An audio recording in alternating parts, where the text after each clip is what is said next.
It was 1917 when Bolsheviks overthrew Nicholas II, the last emperor of Russia. Known as the Russian Revolution, the movement led to the formation of a socialist government. Later, its Bolsheviks party, then renamed as Russian Communist Party, withdrew Russia from First World War and started a world revolution to spread communism. The success of the revolution among Russians is mainly attributed to the slogan "Peace, Bread and Land." These issues were widely spread across the globe. Communist parties from Europe to Russia started taking up arms and fight imperial governments. During the same time, Communist Party of India was formed on December 26, 1925 at the first party conference in Kanpur. The idea was to create a mass movement across the country and emerge as an alternative to the Congress Party. Economic issues and large landholders were mainly targeted to achieve mass support, but the party failed to gather people to create a national movement. Even after a decade of its formation, it had no clear strategy to unite people and party workers. Amid this unclear party direction and growing frustration among the CPI top leadership about the future of the party, some communists in Telangana gained huge support from farmers and started taking over one village after another to establish their rule. This movement, known as the Telangana Rebellion, continued up to 1951, creating a direct face-off between the party and the Indian government and laid the path for party's future. So, what is Telangana Rebellion and how CPI ended up in arms battle against the Indian government? Long before the party's first conference meeting in Kanpur, communism started spreading in small pockets of the country. Cities like Bombay, Calcutta and Madras became centers for communist activities in India. Initial years were not great for the party as it faced organizational issues and failed to bring all communist groups together at national level. British, who were worried about growing communists in their colonies, started their crackdown. It filed multiple cases on the party. One such case is the Meerut conspiracy case in 1929, when the British arrested important leaders of the party. But the case helped the CPI to spread its ideas to the public using the courtroom. During the 4.5 years trial duration, the party became strong at national level. Then, in 1933, it organized itself as an all-Indian party. At first, the party started following the left strategy defined by the 6th Congress of the Communist International. This strategy sees capitalism, big business owners and merchants as the enemies in the system. The party appealed to poor farmers, small business owners and workers to come forward for a socialist revolution in the country. Then, in 1935, it changed its strategy to right as directed by the 7th Com International Congress.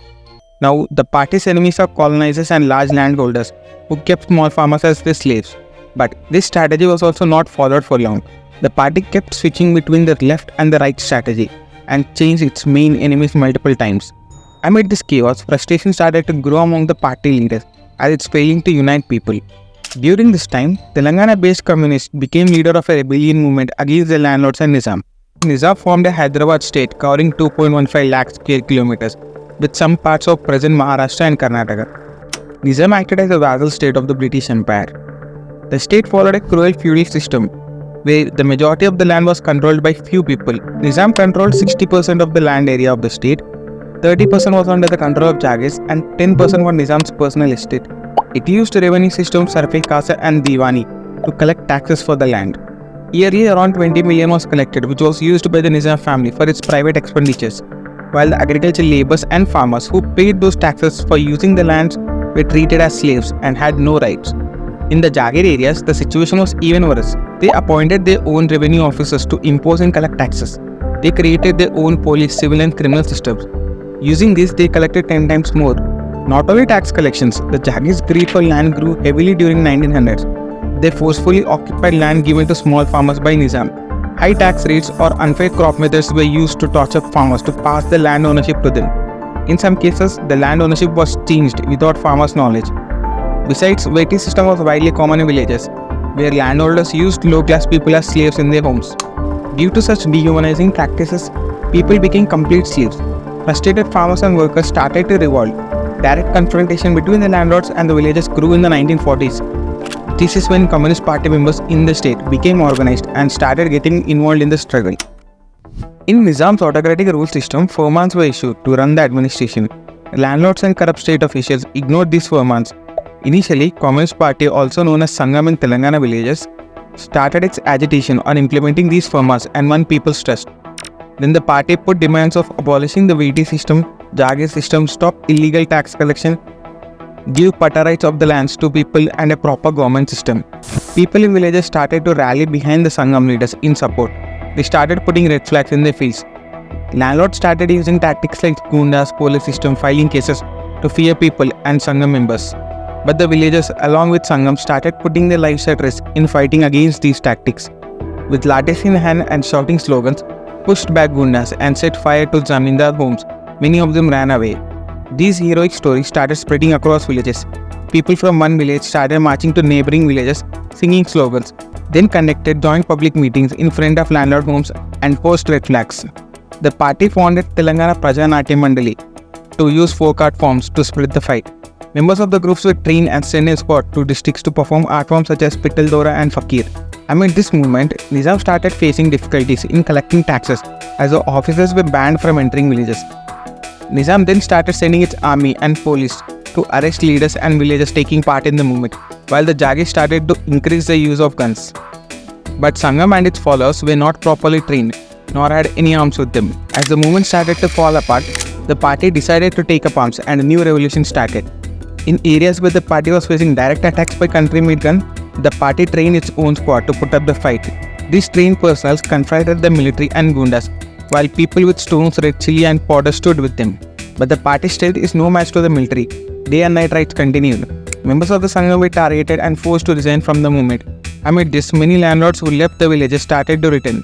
Between 1945 to 46, villagers stood facing the situation without losing courage. Using knives, lattes and guns, they continued attacking landlords and forcing them out of villages. In 1947, as the country gained freedom and Congress came into power, a new enemy stood in the way of communists, threatening their achievements and future. Nizam lost control in the villages. Sangam created a Gram Committee Raj in each village. Adults of the village elected members of these committees. These members addressed people issues, distributed lands, loans were given to farmers, and salary of workers was increased. Amid such growing influence of committees, Nizam organized Radhakars. They put up camps in cities and towns and had knives and rifles as weapons. With the backing of army, they started to loot villages, torture and murder men and rape women. To face them, villagers came in huge support. At first, district guerrilla squads were formed. Youth in villages started collecting country rifles, knives, spears from landlord homes and local police stations to arm up the squads. But these squads were not enough to face Razakars. Then zonal and village squads were formed. These squads didn't have good equipment but used whatever they could find to face the enemy. They started to face the enemy directly, raid and destroy their camps. By throwing out Razakars and occupying villages, Sangam formed a political wing for 3,000 villages or one-third of Telangana and established people's rule. Amid all this fight, the newly formed Congress government was pushing Nizam to join Indian Union, which he rejected multiple times. Indian government launched its military operation in Telangana against the Nizam. When the British left India, it gave options for princely states either to join India or Pakistan. Nizam chose to be an independent state and signed a standstill agreement with India, under which the Indian government continues to control external affairs, defense and communication. But Nizam violated all the clauses of the agreements. It secretly loaned £15 million to Pakistan, and Razakar violence against Hindus didn't stop in towns and villages. Fearing that Hyderabad state would turn out to be a bigger problem, Indian army launched Operation Polo and invaded Hyderabad. Within a week, Nizam forces gave up the fight and Hyderabad became part of India. But the Telangana Rebellion growing in villages became a new threat to Indian government as it feared of forming a communist state in the country. Seeing the developments happening, Communist Party was in a confused state if they should continue the fight against the mighty Indian army or give up the fight and the hopes of people who trusted them. After multiple debates among its members, the party decides to continue its fight. The reason is it feared if it gave up arms, fearing the Indian army, landlords will return to villages and occupy land back. The army put up military camps and raided villages. It started to arrest and torture Sangam families and followers for information about squad locations, while Congress volunteers in villages started spreading information that the Congress government would introduce land reforms and distribute land. They also urged people to surrender to the military.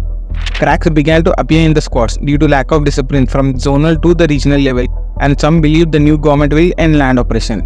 Army started to arrest thousands of cadres across villages. The attacks from the army grew and a huge number of military men started to travel in lorries from one village to other in the morning. In the afternoon, they attacked hiding guerrilla fighters in the forest. But the party continues the fight and builds a new narrative that Congress is nothing but a new group of landlords who will take over their hard-earned lands. Even after a year of military campaign, the central government couldn't stabilize its rule in the countryside.